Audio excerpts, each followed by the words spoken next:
अगर आप पशुपालक हैं तो कैसे पहचानेंगे कि इस पशु को पीपीएच है या फिर टिक फीवर है या बेबिसिस है। तो पहचानने का आसान तरीका है इस वीडियो को पूरा देखना। और जब तक आप इस वीडियो को पूरा नहीं देखेंगे तो आप नहीं जान पाएंगे कि इस पशु को पीपीएच है या फिर टिक फीवर है। हेलो दोस्तों, नमस्कार। चैनल में आपका स्वागत है। दोस्तों, आज हम बात करने वाले हैं एक बहुत ही खतरनाक बीमारी जो कि पीपीएच और दूसरी है टिक फीवर, जैसे बेबिसिस कहते हैं। आज हम इसमें डिफरेंस बताएंगे। इसमें डिफरेंस क्या है, इसमें अंतर क्या है, कैसे पहचानें कि इस पशु को पीपीएच है या इस पशु को टिक फीवर है। मान के चलिए आप पहली बार डॉक्टर ने आप पशु का इलाज करने गए, आपने देखा कि पशु हमारा ऐसा है। किसान मालिक ने बताया कि आपके पशु खूनी पेशाब कर रहा है, कि पेशाब कलर लाल है या पेशाब कलर काला है। कैसे पहचानेंगे जब आपको पता ही नहीं है? तो आप कैसे इलाज कर सकते हैं कि इस पशु को टिक फीवर है, बेबिसिस है या थैलेरियोसिस है या फिर इसको पीपीएच है।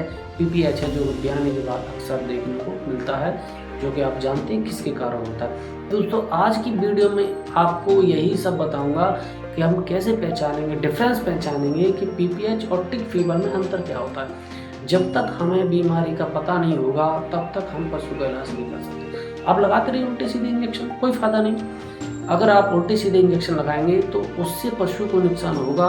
अगर पशु को नुकसान हुआ तो आपको नुकसान होना है, क्योंकि फील्ड आपका मारा जाएगा। अगर आपका फील्ड चला गया, आपका किसान चला गया, तो वो 1 से 4 आदमियों से कहेगा, 4 पुरुषों से मिलेगा, कहेगा नहीं भाई साहब वो डॉक्टर को आता है तो कुछ आता ही नहीं। जब आता नहीं है तो इलाज किसका भाई?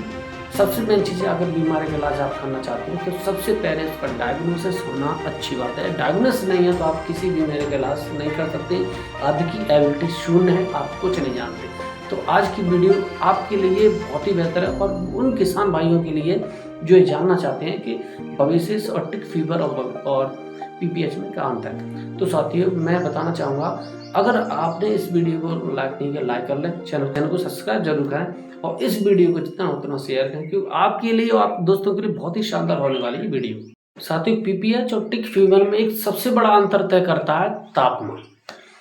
अगर आपके पशु को पीपीएच है और उसका टेम्परेचर नॉर्मल है, नॉर्मल से कम है, तो उस पशु को 100% पीपीएच हो सकता है, क्योंकि उसमें पशु का पेशाब का कलर लाल कॉफ़ी कलर का होता है। कभी कभार ये काला भी हो सकता है, तो उसको पीपीएच माना जाता है। दूसरा डिफरेंट टिक फीवर का, टिक फीवर में क्या होता है कि टेम्परेचर थोड़ा हाईली मिलता है, कभी 102, 103, 104, 105, 106 तक हो सकता है, क्योंकि टिक फीवर के कारण होता है, टिक्स के कारण होता है, और दोनों ही प्रोटोजोअल इन्फेक्शन है। दोनों ही प्रोटोजोअल इन्फेक्शन है। टिक फीवर होने के कारण इसको बेबिसिस कहा जाता है। टिक फीवर में टेम्परेचर मिलता है जो हाईली होता है, 2 से लेकर 7 तक हो सकता है, और पीपीएच में टेम्परेचर नॉर्मल से कम हो सकता है।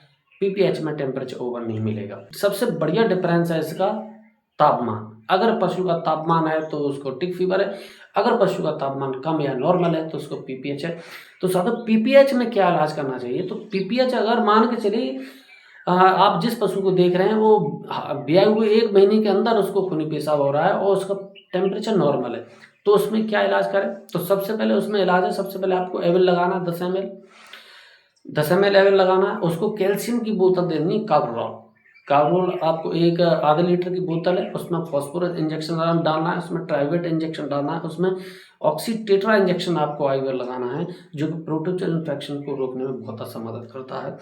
और उसको टोनोफोस उसको 20 से 25 ml उसको आईवी दे देना है, और ओरली इसको सोडाफॉस देना। ये था उस पीपीएच का इलाज। अगर आप फॉस्फोरस इंजेक्शन तो भी पीपीएच कंट्रोल हो जाता है। पीपीएच जो का है, फॉस्फोरस की कमी के कारण ही पीपीएच होता है, जिसमें फॉस्फोरस टूट जाता है। कैल्शियम और फॉस्फोरस टूट जाने की वजह से अक्सर पीपीएच बन जाता है। अब बात आती है टिक फीवर की। टिक फीवर का इलाज कैसे होगा?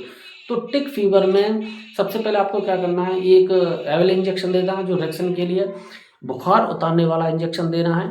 प्रोटोजोअल इन्फेक्शन होता है उसको ऑक्सीटेट्रासाइक्लिन उसको आप आईवी देनी है, और उसमें एक इंजेक्शन आता है आइवरमेक्टिन। आइवरमेक्टिन इंजेक्शन बहुत ही अच्छा ब्रांड का आपको लेकर आना है, और उसको सब खट लगा देना है।